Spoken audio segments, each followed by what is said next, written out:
Hi, everybody.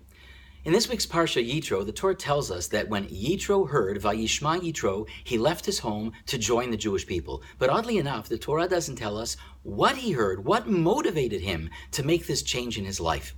The Gemara records three separate opinions.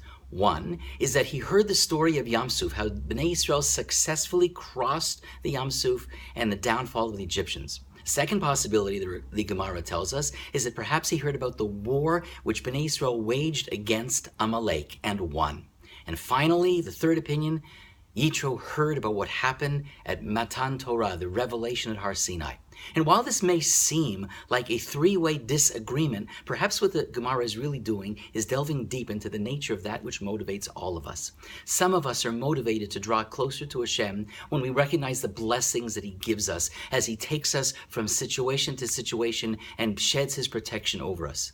Others perhaps are motivated by fear, by stress, by not knowing what the future will be. There's no greater place to pray to God in the ER room of a hospital.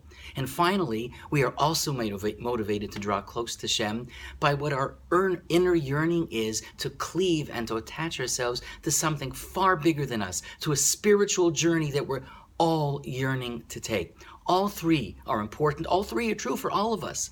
But perhaps the most important lesson is whatever motivates us, whether it's fear, whether it's our need to be attached to God, wonder, blessing in our life, or our inner yearning, we have to get up from where we are and move towards it, just like Yitro. It's a Torah thought, and it only takes a moment. Shabbat Shalom from Yerushalayim, Ir HaKodesh.